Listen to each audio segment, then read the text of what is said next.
feature presentation. Welcome back to another Untitled movie review. I am one of your hosts, Matt Rohrbeck, alongside he's allergic to tomatoes, but he is tomato meter approved, Eric Marchin. Matt, sex, lies, and videotape are going to be the sort of main topic of our review for Pam and Tommy. This is an 8-episode limited series that is weirdly available On Disney on Plus, Disney baby. Plus in Canada under the Star banner. Yeah. Hulu in the US. And watching it and thinking about how raunchy it is at times and how very stylized and Explicit, out there. yeah. It's so bizarre watching something like that on Disney Plus.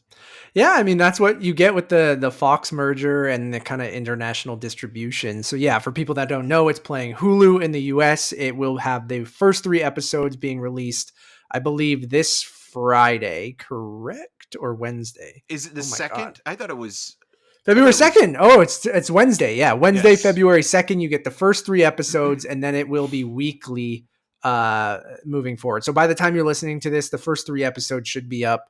And then Disney Plus, under what Eric said is the Star banner. And if you're in the US, we have on our Disney Plus a lot of the 20th Century Fox stuff, a lot of the Hulu stuff, a lot of the FX stuff. They just added things it's like Disney After Dark on Disney Plus. And Eric, before we get into it, I jumped on Disney Plus the other day and went through Star, which is just a great addition to Disney Plus, I think. And they added some FX stuff like What We Do in the Shadows and Dave, and they're in like 4K Dolby Vision, which is like the only place you can get like 4K TV shows in HDR, because those don't usually get released on 4K Blu-ray. They definitely don't air on broadcast TV in 4K usually. So like, there's some great stuff. I don't know. We watched Atlanta as well. Yeah, Atlanta as well. Yeah. I'm not sure if Pam and Tommy, I'm sure it will be in 4K, but we watched screeners of it, so we can't actually comment on that. But yeah, it's starring Lily James, Sebastian Stan, Seth Rogen, Nick Offerman, Taylor Schilling, and some cameos from people throughout. Andrew Dice Clay is in there, and he's fantastic. Butchie, baby. Butchie. We will be reviewing the entire series on this episode, so we'll keep it, spoiler free, even though it is a true story. But we will be reviewing the series as a whole, even though you get the first 3 episodes on February 2nd, and then it's a weekly show afterwards. So Eric, I'll kick it over to you. If you want to give I think most people who are curious about this show kind of know what it's about. Yeah. I mean, essentially what you have here is the infamous celebrity sex tape that was leaked in the mid-90s, which was Tommy Lee, the drummer of Motley Crue, and Pamela Anderson on their honeymoon, and how the world saw something that was supposed to be very private, and how the internet specifically was coming into sort of a household situation, and how the internet is harnessed to spread something that may be personal. It's based also on an article by Amanda Chicago Lewis, who wrote this thing for for Rolling Stone, but also one of the co-creators on the series, which is interesting, is Robert Siegel. And Robert Siegel is the writer of both Big Fan, and he made his directorial debut with that movie, and also wrote Darren Aronofsky's The Wrestler. And there are some comparisons to be made there. What I think is most fascinating about this whole sort of storyline, and sort of looking at it from the point of view of 3 characters, Tommy Lee, Pamela Anderson, and Seth Rogen's character, Rand Gauthier, who is a disgruntled carpenter who steals the tape that's in a safe with money and guns and everything else that you'd kind of want to keep secure, is how it's re-examining and recontextualizing the sensationalism of what somebody goes through in the public, light, and seeing how, both Pamela Anderson and Tommy Lee were very much, part of this media circus in the mid 90s because of their whirlwind romance and their marriage, and then this tape, slowly but surely leaking and becoming an underground kind of cult thing at first, and then slowly but surely kind of building momentum with, within the talk shows and kind of comedic circuit and things like that, is how consent is a very important thing when it comes to anybody releasing something out into the world, whether it be personal, without someone's permission. Yeah, there's this whole sort of sequence in one episode where you have Seth Rogen partnering up with a porn producer played by Nick Offerman, Uncle Milty, as he goes by affectionately, and them going to distribution labels like Vivid and every company rejecting them because they don't have release forms from Tommy Lee and Pamela Anderson. But on top of that, you have to think, okay, well, this show is advocating for consent and is very much on the side of Pamela Anderson specifically, and sort of how, we're looking at this situation as, kind of, again, recontextualizing how we see these two characters being portrayed. And very sympathetically towards her. Yes. And it's just strange to watch this show, which I think is very good. I agree. But at the same time, Pamela Anderson herself did not give consent or her blessing for the show. So it's kind of a hypocritical, kind of thing. Yeah. And that's where, like, there's that fine line that it's walking, where the whole sort of basis of this, 8-episode limited series is basically saying, okay, what we did to Pamela Anderson in the media, very, ridicule very her. Yeah, it was horrible. And we're seeing a lot of that with other stars. Britney Spears specifically in the last couple of years, Amy Winehouse, Jennifer Lawrence to an extent, for a recent example, even Paris Hilton, who also had a sex tape leaked in the early 2000s. So and I mean, like, it's interesting as well that Greg Gillespie, who directed the first 3 episodes and is bringing that kind of Martin Scorsese, Paul Thomas Anderson, Boogie Nights, Goodfellas style to it all, also directed I, Tonya, which co-stars Sebastian Stan, and was about sort of looking at Tonya Harding in a new way that was also more sympathetic to her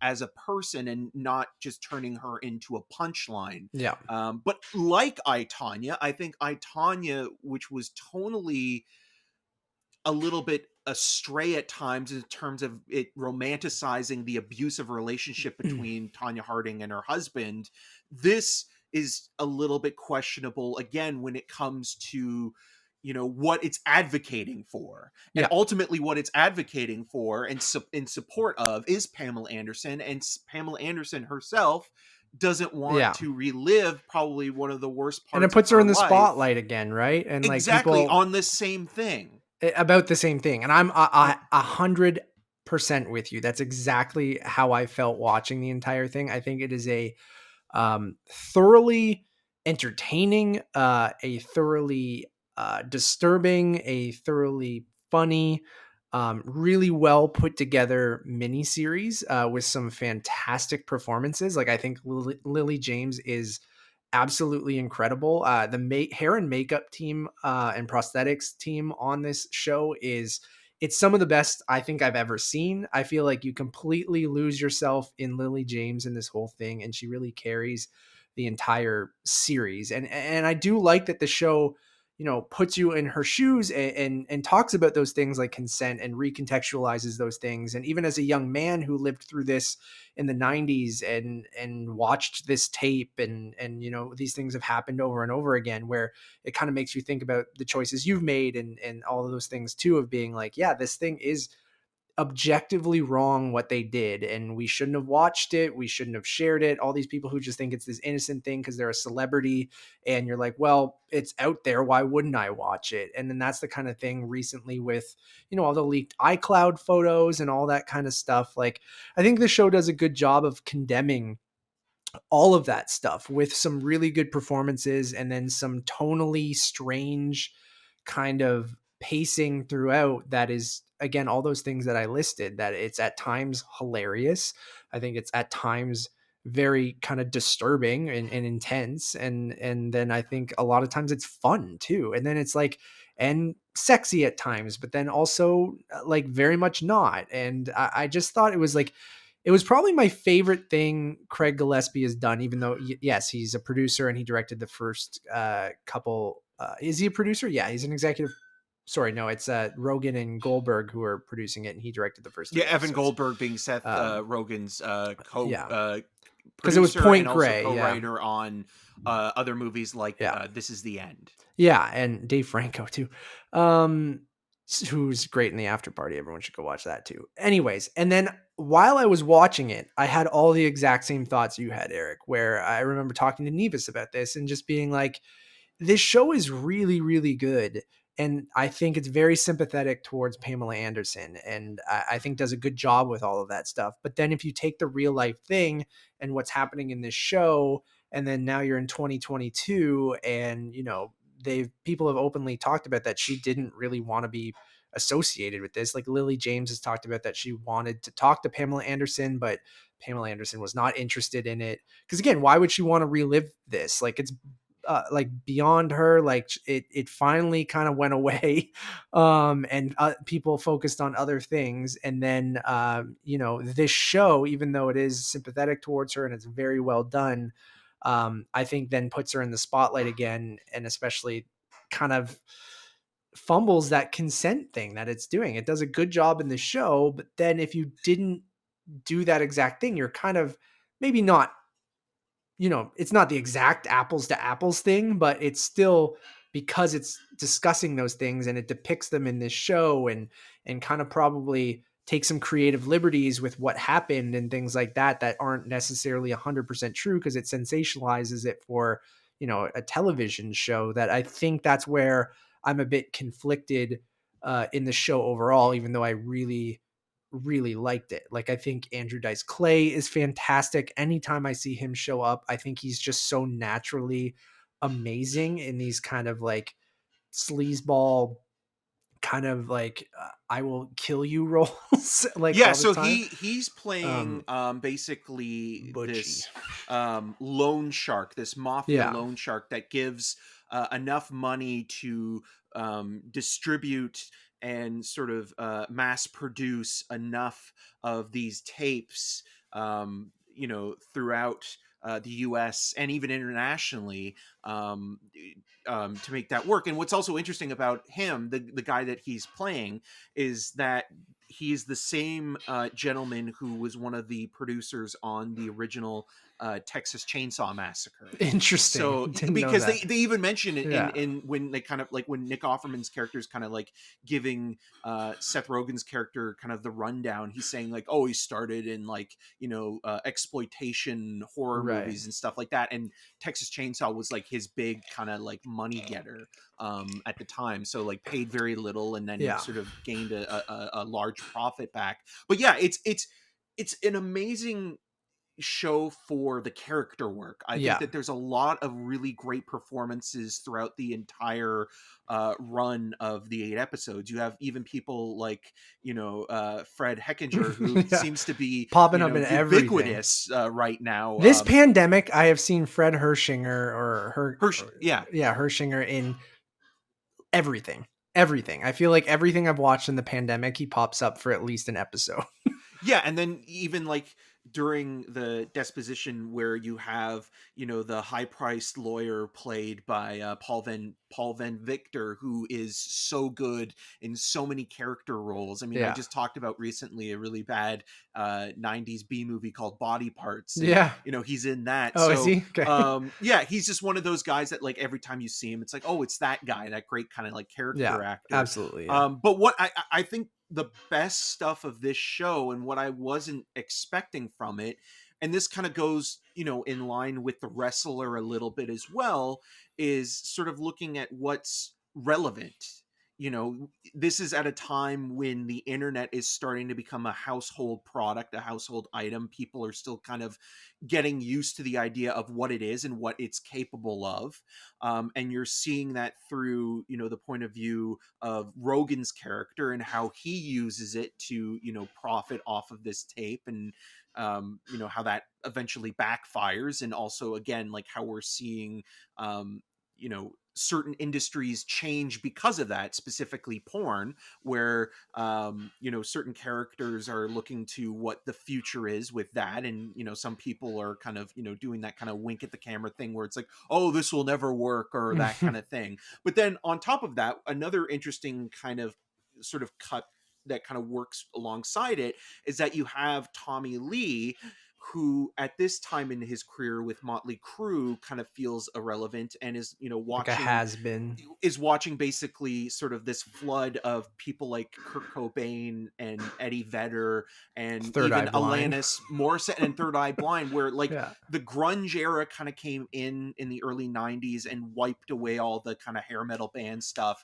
And then from 95 into, you know, the early 2000s, you had a lot of like pop kind of focus bands and boy bands coming back as well, even though it doesn't touch really on like, you know, Backstreet Boys or NSYNC. Sure, But like yeah. Third Eye He Blind is wasn't very, competing with them yeah. necessarily. And so there's this kind of interesting sort of like him feeling irrelevant and sort of like, you know, a dinosaur in a world that's kind of changing, and like them And I think working that on kind of their album. and that kind of plays into it in totality of like him being just an asshole and kind of having this superiority complex of treating people like shit because he still wants to be the main guy, right? Like he's still, and I think that kind of sets the whole thing off. And even the whole how, you know, how men view these things and how women view these things, right? And how they're not thinking it, like how Rand, as he steals this tape and just wants to get back at Tommy Lee because Tommy Lee is a fucking dickhead. He's not thinking about Pamela Anderson at all. And then the catalyst of that is Tommy Lee being a fucking dickhead. And then just, you know, but then they also sympathize with him as well, to the things that you're talking about of why he's going through this stuff. It doesn't kind of give him an excuse for some of the things that he's done and how he treats people and how he treated his wife and all that stuff. But what I really liked is that even their relationship, it wasn't just about this sex tape, and it wasn't just about, you know, it's part crime thriller, but then episode 2 is like a romantic comedy almost, but like in a very kind of 90s Tommy Lee, Pamela Anderson way, with a funny meet cute and just it going absolutely batshit crazy. And It so, yeah. captures the sort of electronic era of 90s kind of like club scenes, and I thought that was kind of interesting as Yeah. well.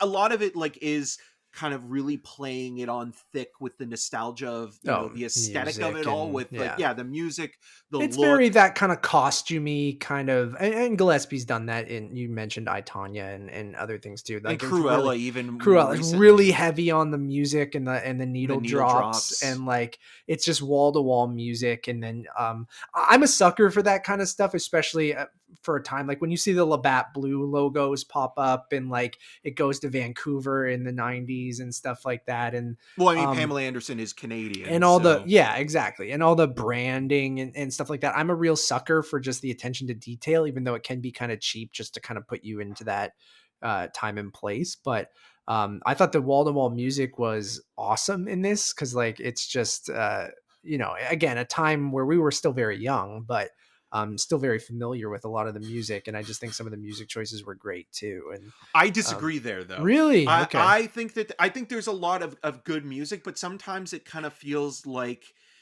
either they're casting a net just based on like, okay, this is all the music that was popular in this sure, specific time frame, but then also it's like, you know, were they aware that, you know, other movies have used certain songs iconically, not even yeah, songs that are 90s songs? So Donovan's Hurdy-Gurdy Man plays in the meet cute rom-com sure, esque episode, and that's probably best known to a lot of people for being the opening song in and the end credit song, the book ending of it, in David Fincher's Zodiac. And then also Nine Inch Nails' Closer plays Yeah. in this as well, which also is the opening titles of Seven. So Of I a was Fincher thinking of movie. David Fincher twice. That stuff didn't bother me. That never I mean, usually does. it doesn't bother me in the sense that like it doesn't ruin my experience of it, but Yeah. it just kind of there. It's almost a little kind of feels lazy in terms Right. of like Not what as they're doing, inspired or as like be a bit more inspired with your choices. yeah, and Maybe. especially if it's a song that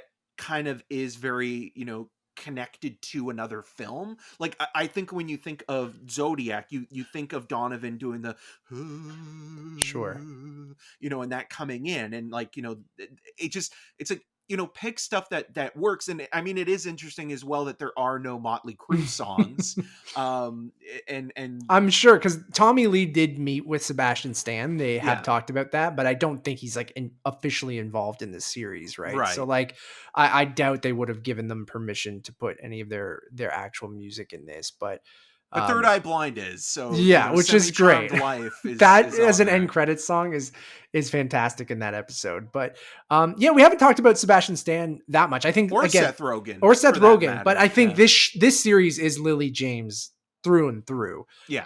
But I thought Sebastian Stan was like a lot of fun. Like I think he's obviously, I don't get lost in him as much as Lily James, but I think he does a pretty good job as Tommy Lee. And like, He's good at playing an asshole. And yeah. I think that's, maybe moving forward going to be to his strength. Yeah. Because I'm not the biggest Sebastian Stan fan. I can take him or leave him. I don't have Yeah. anything against him either. You're just indifferent. But yeah, he's just kind of like one of those like vanilla white actors that pops Sure. up every now and then, and you're like, okay, I know Nevis and Joey Noelle obsessed with him. I mean, good. I'm glad that they are, and I'm sure there are a lot of people that and really they should love him enjoy because of this series Bucky, for and that. Yeah. yeah, and like we'll talk about him as well with the 355, which he's kind of bland in that. Oh But my don't god, know I forgot it was in it. see, sometimes you forget that he's in these things.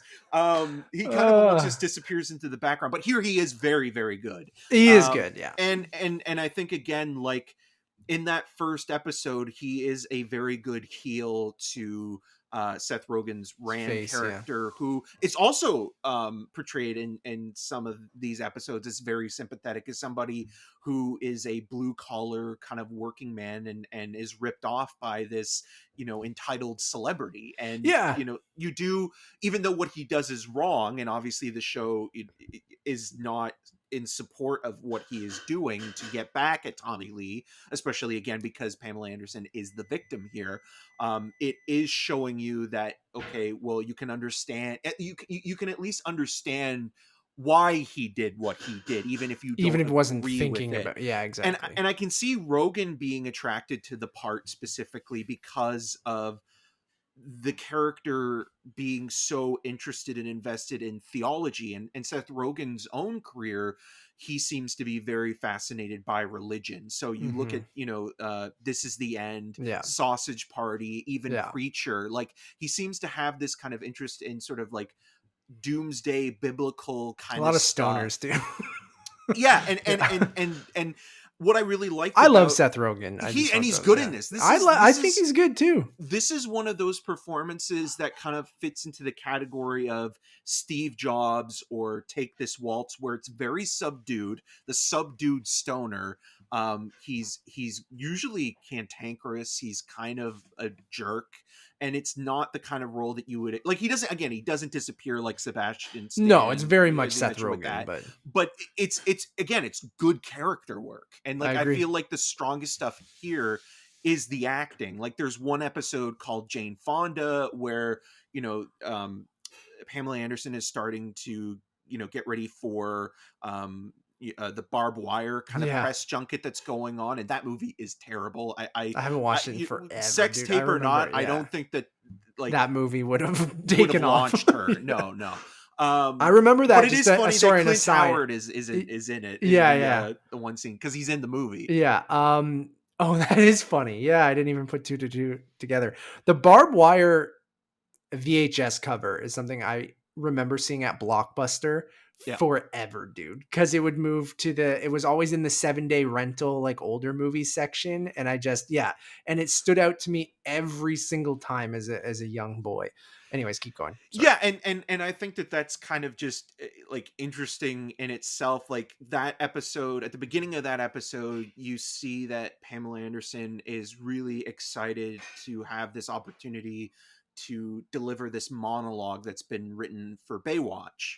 And she's really kind of like putting everything into it. She's completely, engaged by the material, and then they cut the scene completely, and you kind of see Yeah. like how the patriarchal system kind of works on a set like that. But then also it's just fascinating that this monologue that Lily James delivers about Jane Fonda as Pamela Anderson, and Pamela Anderson being a fan of Jane Fonda and seeing Jane Fonda as a role model, I think is really interesting, just on this meta level of thinking that, okay, well, like Lily James probably read this and was like, this is like, gives me some, insight Yeah. into, the character. And I think that again, like that meta quality of like how the monologue of that episode, or those monologues specifically, one being rehearsed and one kind of just being, from the character's point of view, it adds to that kind of heightened quality of the writing. And Mm-hmm. yeah, I just think it is a really, really good show. And I think that the performances are unisonly excellent. I think that the writing is awesome. I think people like Hannah Fidel and Lake Bell, who are also directors on episodes, Pamela in Wonderland is a really great Yeah. one, where you get her backstory, as you mentioned, with Vancouver. But then again, it's doing this kind of interesting kind of meta thing where Hugh Hefner, when she first meets him, is very cordial and kind, and somebody that she can confide in. But no, Hugh Hefner himself is kind of like Rand, because the Playboy Empire, the first issue of Playboy, the centerfold was a photo of Marilyn Monroe, and that photo that was published in Playboy Was without her consent. was, yes. And so I think that that's Yeah. even So all that interesting. penthouse stuff is interesting in this too, right? And then Yeah. yeah, it's, I mean, people can change obviously and learn, and that's kind of what the series is about as well. But yeah, I liked Mike Seeley, who played Hugh Hefner. I thought he was actually a really good Hugh Hefner. I will say the Jay Leno stuff is awful. Like I Oh yeah, thought yeah.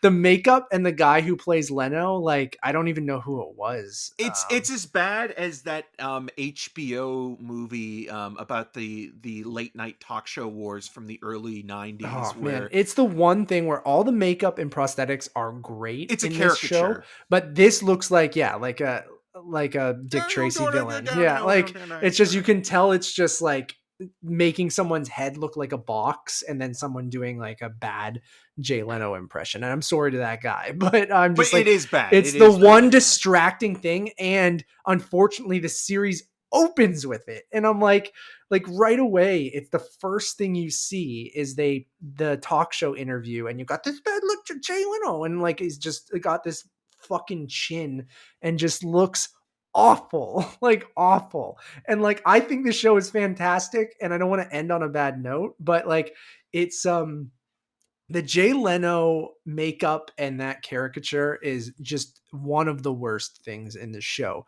But the rest of it is great.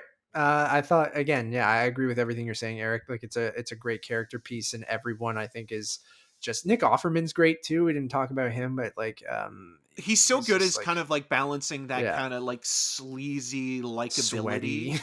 Oh yeah. Yeah. Like even Just just, but how relaxed he is yeah. as well. Like how calm and cool and collected. And again, like the first episode as well, I really love the idea that it's kind of, a heist movie, Yeah. really, in There's a a lot lot of of different ways. styles and tones in the series. But again, I There's a think that you cameo in have, episode 2, everyone. Be yes. prepared. Oh yeah, yeah. I mean, if you've been on social media in any capacity in the last week or so, you've probably seen something that Oh, is, have people oh yeah. started to tease it or Yeah, whatever? yeah. Well, I mean, even before I think even before the reviews were released, people were like, "Oh, there's this like weird cameo by this person that I was not expecting," and I tweeted you that, or not tweeted. I sent you a message being like, because I yeah, watched it before you, and I was like, there was a moment in episode 2 and a cameo from someone I was not expecting, or at least seeing this person, or hearing them, was a pleasant surprise. But the character that they play was I was not expecting and also just thinking about again it being something on that is Disney on Plus. Disney Yeah. Plus, and Disney Plus also having problems with other shows that didn't get greenlit because of their content. So there was that Lizzie McGuire redo that Yeah. had so it's I that think I think that's that's very interesting. different because of a legacy character that like was a kid show. Like I think Right. that it's just context I is know, but key people there. grow up But though, remember and they blurred out the butt in one of the in like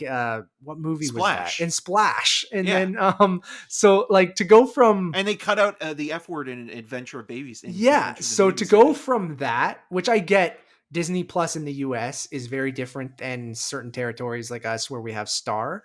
I think eventually Disney Plus will loop in Star everywhere once they figure out their Hulu thing, but like it is surprisingly raunchy and is just shocking to see on Instagram ads or on the service, just Pam and Tommy or the like all that kind of stuff is, and then just watching it, you're like, wow, this is something you definitely want to make sure you have your parental controls on if you have children, Yes. Oh because yeah. it is a raunchy series. It goes there, and I'm glad that they do, but yeah, I think it is quite good. And then quickly before we wrap up and give our final scores, just some fun behind the scenes stuff because I know people who listen to us like this kind of stuff. We saw like unfinished versions of a lot of these episodes, which happened with Ted Lasso season 2 for me as well. And it's interesting because uh, one of the perks I think of what we do. I mean, you could see it as a pro or a con. I see it sometimes as a pro because there's no other way you'll ever see versions like this. But sometimes some of the effects weren't finished, and you wouldn't think this show had a lot of special effects per se.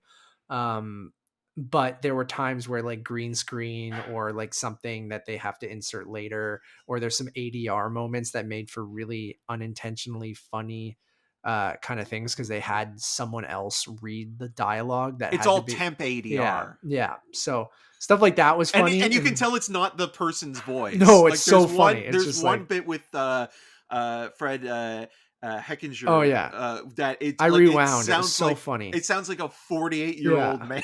Yeah, it's so funny. It makes for really unintentionally funny moments. And it doesn't change our opinion on the series because the content is the content, but like um it's just fun kind of seeing that, and like every episode just ended with end credits and then a song. There So was one um episode though that the credits were finished, and it was like episode like 4, like it was a you might later have watched episode. different versions than I did, maybe. Right. And they might Or have maybe they updated them. updated So it. I don't yeah, know. they probably are updating it as they kind of finish. But anyways, that's just a fun tidbit on our end.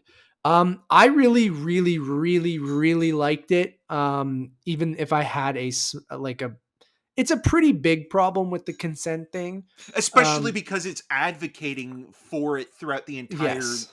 So series, and it's like where do you draw that line yeah, there? and that's where I'm struggling because like I think what you're actually getting is one of my favorite mini series I've seen in a while. So I'm gonna give it a 4.5. But I want that to be known, and we've talked at it at length that I'm a little conflicted of, and I know this happens all the time. It's just with this specific thing, to Eric's point, where you are condemning that kind of thing, and then you go and just make this series anyway without really her going okay or being a consultant or anything on it, then it kind of feels a little bit hypocritical or you know I mean, this conversation came up a lot with Licorice Pizza as yeah. well, right? Where like I really love the film, but at the same time, you know, you have to acknowledge that the age gap in that movie is problematic because throughout the entire thing it's trying to kind of play it as platonic, and then at the end it tries to do something that is somewhat romantic, and it doesn't work, and it makes it feel a little bit icky. And it's kind of in comparison to this, where like the whole thing, the whole show is based on the that. importance of, you know, supporting somebody who is the victim in the situation, who is, you know, and why consent is so important. And if you're doing that, you know, ethically speaking, it kind of is in a weird gray zone itself. Yeah, I agree. But then again, it's like, you know, like taking artistic license and things like that. I mean, we talked about House of Gucci as well. Oh, there's like, tons of movies and TV shows where they didn't get permission to, you know, to have real people in the movie portraying real people, and you take artistic liberties and stuff like that. So it happens all the time. It's just this show is specifically talking about that. So yeah. yeah. Yeah, and so I'll give it a 4 out of 5. I think it's really well done. To your point, I think Lily James, who's always good. I think like even in, you know, Mamma Mia, Here We Go Again, Baby Driver, Great movie. Pride and Prejudice and Zombies, she's always doing really good work. And it's weird that she's not a bigger star yet, but it's always great when she's in a film or a series. And yeah, this is really her show. Yeah, absolutely. Thank you all for listening or watching. We have a lot of other content that we would love for you guys to check out. You can check out our main podcast, the Untitled Movie Podcast, which you guys can get on YouTube and podcast services. Just search for Untitled Movie Podcast. Our latest episode, we had Greg Miller on to talk about a little bit about Pam and Tommy, but we talked about video game adaptations. We talked about his opinions on the Eternals, because he wasn't on the Kind of Funny in Review. We talked about him being a new father and how much Ghostbusters means to him and things like that. So it was a really fun conversation that we did over on their Twitch channel. So it might look a little bit different on YouTube or sound a little bit different on podcast services. It might look a little twitchy. Yeah. And then so you guys can check that out. We also have a bunch of other reviews that you guys can check out right now. You should be able to check out a review for the 355, our return also to co-starring cinemas. Sebastian Stan. As well as there's something else that the After Party we reviewed the first 3 episodes for. Yellow Jackets, the first full season. Peacemaker, the first 3 episodes. Yeah, a lot of TV and which streaming is really stuff. good. Yes, and we're just starting to get back into watching movies again because theaters opened in Ontario. So we will have reviews for Scream and Jackass Forever coming probably up in the next week or so. And then we also reviewed Murderville, which is a new kind of improv murder mystery series, which also features Netflix. Seattle. Also features Seattle, Frasier, for sure. Murderville, and Pam and Tommy. Yeah. So we talked about that as well, and murder mysteries are really hot right now. So, which I'm cool about, because I have a blast with them. So you guys can check that all out on YouTube, podcast services. Easiest thing, just search Untitled Movie Podcast. All of our shows should pop up. Or one stop shop, head over to Letterboxd, which is Untitled_movies. You can find all of our reviews and ratings and podcasts and YouTube videos over there. We just passed 1,000 followers, so thank you everyone for following. Yeah, we did it. Yeah, we're close. As always, my name is Matt Rohrbeck. You can find more of my work around the internet, but mostly at untitledmoviepodcast.com, and soon maybe Family Feud Canada. I started a new job this week, so you might see some of my questions pop up, which is read by Jerry D. On CBC at 7:30. Is it Gary D? No, it's Jerry D. Jerry D. So you guys can check that out, and you can follow me on all social medias at Matt Rohrbeck. And I'm Eric Marchin. You can find more of my video reviews on rogerstv.com/cinemascene and on the social medias at EM6211. Until next time. We got to get a Third Eye Blind biopic next. Is that them? Semi-charm kind of life. Was that also in the After Party? No, they didn't have Third Eye Blind. Anyways, watch that and Pam and Tommy, everyone. Bye. Xavier Forever.